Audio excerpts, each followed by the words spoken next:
Big dogs, I built a competitive budget Yu-Gi-Oh deck in under $20. In a video I made earlier last week, I talked about how 5 Yu-Gi-Oh budget decks could be really strong because of Alliance Insight. To be honest, there's a lot of value in that Yu-Gi-Oh set, and this is coming from somebody that's pretty harsh on Konami and Yu-Gi-Oh sets in totality. But because of this Yu-Gi-Oh set, Eldlich has received some pretty good support that makes it a very strong budget Yu-Gi-Oh deck. Cheaper than what you can get for 3 Structure Deck Blue Eyes White Destinies. And in today's video, Big Dog, the main topic is going to be a competitive $20 budget Eldlich Yu-Gi-Oh deck. Let's go ahead and jump on in.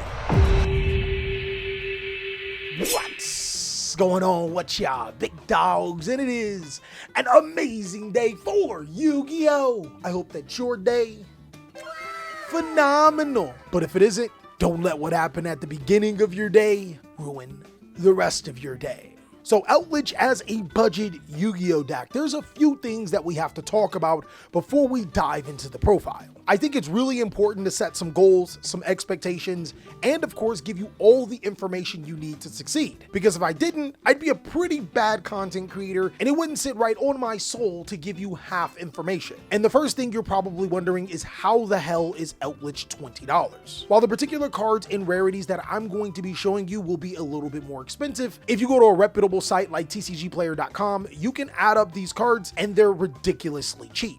It might not be that exact $20 depending on the region that you're living in and the sellers that you go to, but the overall thesis is that this deck is going to be the cheapest Yu-Gi-Oh deck you can find for the amount of money you're spending. I also want to point out that there are some cards that are worth a decent amount of money in this deck. The fortunate thing about it is that you do not have to play them. So the very main point of this video is to bring you up to speed when it comes to Eldlich inside of 2025, discuss the new cards and how much of an impact those particular cards can make, and talk about some really cool things that you can be doing against some of the top decks so you can succeed. And I think the very core basis of being successful is making sure you got some Raven wing sleeves in your arsenal. Go ahead and go to TheCaliEffect.com and pick up your Raven wing sleeves today. And also do not forget about your play mats. The new Age of Millennium rubber version of this mat is in stock and we're planning on so many other things in the future. So get your products today. All right, big dogs, and here we are on the Age of Millennium mat. This is actually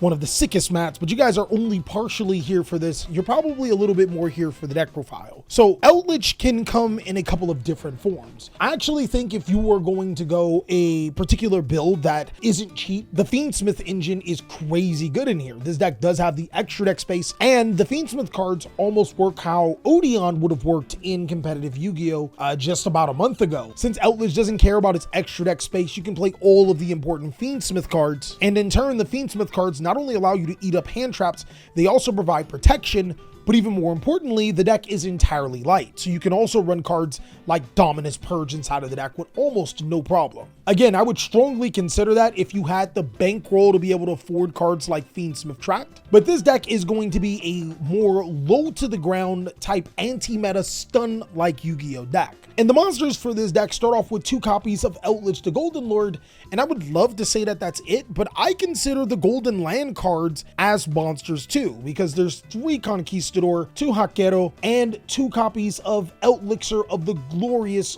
Golden Land. The main thesis for this deck is simple. You need Eldlich the Golden Lord on your side of the field to be able to resolve your Golden Land cards, whether it's destroying cards on the field, returning cards to the hand with the new Golden Land card, or banishing cards in the graveyard. But the best part about these cards is that they also double up as monsters, which is really important. These cards give you access to Exceed, Link, and even Synchro plays if you can afford it. And the new Elixir of the Golden Land is an insane Yu-Gi-Oh card. Not only does it double as a means of interruption as well as a monster, I think the best thing about it is that Eldlich didn't have a very long grind game before. Basically what I'm saying is that those banished Eldlich trap cards, once they get banished, there was no way to get them back. This card gives you a way to get them back. But the best thing is that it is an Elixir and a Golden Land card. So you don't have to go around fumbling the bag just getting Sanguine back to your side of the field with your Eldlich Golden Land trap cards. You can get Elixir of the Glorious Golden Land, which can then cycle these back into rotation. It's really, really important. Of course, we still play Eldlich or Scarlet Sanguine at 3 because getting into Eldlich the Golden Lord is really important. And if I'm being so honest, it's so important for this deck. I play 1 copy of Black Awakening, 1 White Destiny, and the new spell card,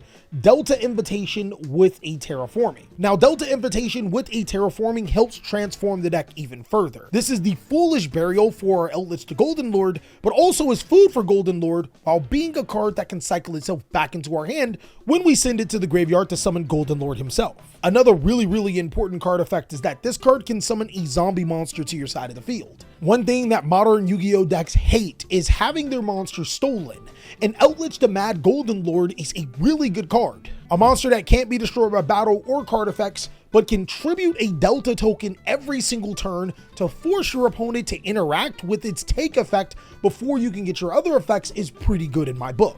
Delta Invitation also even doubles as a card to be able to fusion summon into Eldlich the Mad Golden Lord, though we don't have a way to fusion. I mean, you do have a way to fusion with the 7 Cities card, but I don't think a lot of players are playing that card.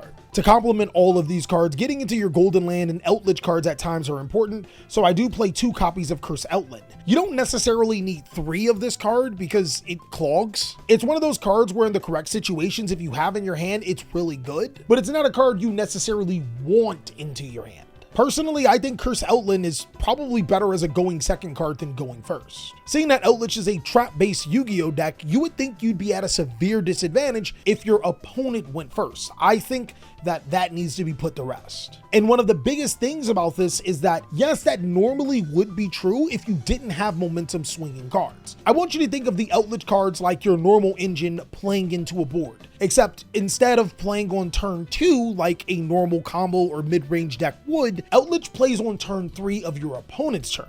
If you're not following exactly what I'm saying, allow me to explain how hand traps work in this deck. The hand traps are actually everything but hand traps. Okay, so I want you to imagine that you're going against your opponent and they're playing a Malice deck. More often than not, the only thing that they're going to be summoning to their side of the field is Link monsters. But if you normal summon Inspector Border, you technically hand trapped your opponent. You've essentially restricted the access of your opponent's main lines because against a deck like Malice, seeing that it's only a Link deck, they'll only be able to activate one effect.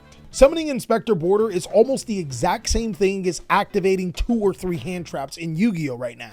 And while it does have its obvious weaknesses, one of the benefits for this deck is that we don't really use any monster effects. Of course, Eldlich the Golden Lord is one, but your trap monsters are trap cards. They're not monster effects. You bypass Inspector Border. Another really important thing is that you need to counter your opponent's counters to your cards. So oftentimes they'll summon monsters like Fiendsmith Desiree to their side of the field, which can be a really big problem. Mainly it's because when you start trying to activate your trap cards, they'll activate their cards to be able to negate your cards. But fortunately, there's ways around that. One of them is Apopus of the Swamp Deity. I actually got this card from the Odeon decks. This monster summons itself and negates cards on the field. Crazy. It's really good against cards like Lightning Storm and Harpy's Feather Duster, though I don't expect my opponent to be main boarding those cards. But it's also really good for addressing that situation like I said. Since the card doesn't target, it bypasses over Fiendsmith Desiree, and if my opponent starts trying to negate face-up cards on my side of the field when I already have a trap monster, this card can answer the answer to your opponent's cards. Now, of course, I always have to have a contingency plan because against cards like Yugioh Detonator, this don't work. Technically, neither does Inspector Border, and that's one of the deck's biggest weaknesses. Because Yugioh Detonator can keep on responding and responding and responding and responding, it can be quite annoying to deal with. Fortunately, I do have an answer. I think when it all fails, Solemn Strike is just that guy. One of the biggest things that I think Yu-Gi-Oh players fail to understand when it comes to trap-based Yu-Gi-Oh decks is that when you lose the dice roll, it is not the end of the world. Cards like Solemn Strike not only allow you to be able to equalize the situation for going third, it also takes your opponent's most disruptive card out of the board while also providing you protection against really powerful trap cards to stop cards like Sanguine Summoning to be able to summon your Eldlich to Golden Lord. Also, a really huge thing that I want to stress is that cards like Ash Blossom, Nibiru, and Infinite Impermanence, those cards have natural counters in the game. Your opponent can often find ways to counter those cards. With Solemn Strike, not really. Seeing that this card is a counter trap card in competitive Yu-Gi-Oh, there's not a single top deck that is mainboarding an answer to you activating Solemn Strike. When you activate this card, you are literally using God. When you use this card correctly, they just instantly have to respect the chains that you're building and allow you to resolve. But of course, this wouldn't be a TheCaliEffect video unless I gave you guys some spice. Guys, I gotta give you a fireball, something that'll have you talking in the comment section. I actually do play another solemn card, and it's not Solemn Judgment. I actually play a card that's an oldie but a goldie. This card's name is Solemn Warning. Now hear me out. I could be coping, but Dominus Impulse is one of the strongest cards in the game. Not only does it prevent Malice monster effects from being special summoned from the banish zone, it also prevents a litany of other card effects going around. The normal summon is also incredibly strong. And another one of the hugest things that I think players are just ignoring right now is that while I could have played Solemn Judgment into the deck, spell and trap cards are not really that strong in game one. I want you guys to genuinely sit down and look at the top decks in the game and find a spell or trap card that you would be fearing on game one. I mean, of course, there's cards like Malice MTP07, which I guess could be nice. And then if your opponent has a well-timed yugioh cross, like those cards could come up. But to be honest, in those situations, you're probably worried about other fish. Like those cards aren't unaddressable in this deck right now. But sometimes what isn't unaddressable is your opponent summoning too many monsters and summoning their critical monster thinking everything's sweet. And this card, this is where we check them. This is where we stop them. I don't know, guys, maybe I'm a mad scientist, but I did kind of overdo it when it came to counter trap cards, which means I do play that one copy of Golden Land Forever. Golden Land Forever! And I also play 2 copies of Dragon's Mind. To be honest with you guys, this is 1, 2, 3, 4, 5, 6, 7, 8 counter trap cards in the game. 8 cards that say that you're probably going to secure the bag. I think we can dispel a lot of problems when going second, but just in case, Skill Drain being the last chain link card is also really bad for your opponent. This card is limited for a reason. And to be honest, I actually wanted to play Gozen Match inside of this deck. I was feeling really stunny here, but I decided against it because I don't want to eat that much glue. To finish off the traps, I think Destructive Daruma Cannon is crazy good in this deck. Not only does it prevent your opponent from making an Exceed play with multiple level 4s and get rid of Link monsters, a really cool thing about this card is that when you activate it on your Eldlich cards, instead of those cards becoming face down monsters, they actually just go back into your spell and trap card zones. One thing you have to remember is that these cards, the Eldlich cards, are not Paleozoic cards. The Paleozoic cards like Morella and Deinonymiscus say specifically on the cards that they are not treated as trap cards, where the Eldlich cards, they're 100% steel trap cards, which unfortunately means that your opponent can Harpy's Feather Duster them in the monster zone, but that's not here nor there. We're worried about that in game 2. And then lastly, the reason why the extra deck really does not matter is because we fully disrespect it. There's 1 copy of Pot of Prosperity and 3 copies of Pot of Extravagance. Now, to be honest, you could cut these for infinite impermanence if you're probably deciding on going of a more extra deck centric route. But I don't know about you guys, I like drawing 2 cards in this deck. And oftentimes, while the extra deck can come up, it doesn't matter enough more than drawing 2 cards. Speaking of the extra deck, like I said, there's some mandatory cards, but mostly things are not mandatory. So if you want to go with the Pot of Extravagant routes, you can actually play 3 copies of Eldlich the Mad Golden Lord and 3 copies of Fallen Angel of the Golden Land. This card's actually crazy. So for the people that don't know what this card does is if you have Eldlich the Golden Lord in your graveyard or field, you can use any light zombie monster to be able to summon this card. I was also really tempted to try to make a zombie world variant of this deck because it does say Eldlich the Golden Lord and it means super polymerization can work here. But I went against it because zombie world works against some Yu-Gi-Oh strategies and it's probably better served off for the side deck. Just in case those Fluunderies ever thought they was coming back in town. But the good thing about this card is that you can summon it by tributing any light zombie monster. I don't know if I said light fiend earlier, but there's no good light zombie monsters at this moment. Please give us a zombie smith engine. And the next best thing is that if it's sent to the graveyard, it summons an Eldlich monster from the deck or extra deck. So this card can essentially summon Eldlich the Mad Golden Lord, and Eldlich the Mad Golden Lord is Eldlich on the field, or should I say Eldlich the Golden Lord, but it also can tribute a zombie monster to take your opponent's cards and is really hard to get rid of. There's a few combos with this deck that I'm going to show you guys. They're not really combos, but there's some things that you can do that makes this really, really cool. But from there, there's an SP Little Knight, a Silhouette Rabbit. I think out of all of the cards that I would say that I'd recommend you try to get a hold of, this is one of them, because it can set not only all of your golden land cards, it can also get you the Apophis card, or maybe even the Statue Anguish pattern if you decide to play that. But I wouldn't say it's like mandatory for the deck. I think Flying Marie Ghost Ship is. This card's actually crazy. Get your Eldlich back that's banished when your opponent eventually DD Crows you. And also like gives it a way to be able to destroy monsters.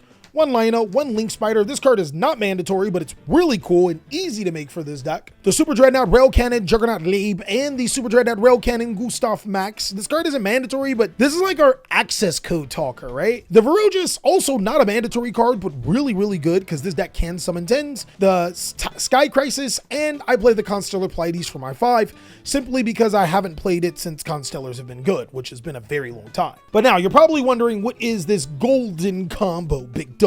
It's actually fairly simple. The only thing you really need is a Delta Invitation and like a card to send to the graveyard. To be honest, this combo does get better with Curse Outland in your hand, so let's go ahead and show you that one. What you're going to do is activate your Delta Invitation and then use its effect to be able to send Eldlich the Golden Lord to your graveyard. From there, you're going to activate your Curse Outland and then use the effect of Curse Outland. You can add the Golden Land Forever from your deck to your hand. You'll use the effect of Eldlich the Golden Lord, sending your Curse Outland to the graveyard, adding your Golden Lord to your hand and special summoning it. And then Curse Outland's effect will activate, allowing you to be able to send from your deck to the graveyard Hakero. But now, since you have a zombie monster that's level 5, you can use the Delta to be able to get a token. And also, since you just so happen to have an Eldlich monster, you can tribute off Eldlich the Golden Lord to be able to summon off your Fallen Angel. Use your token monster for a Link summon into your Link Spider. By the way, this card probably should be mandatory, and if you're playing the Extravagant build, maybe consider playing 3.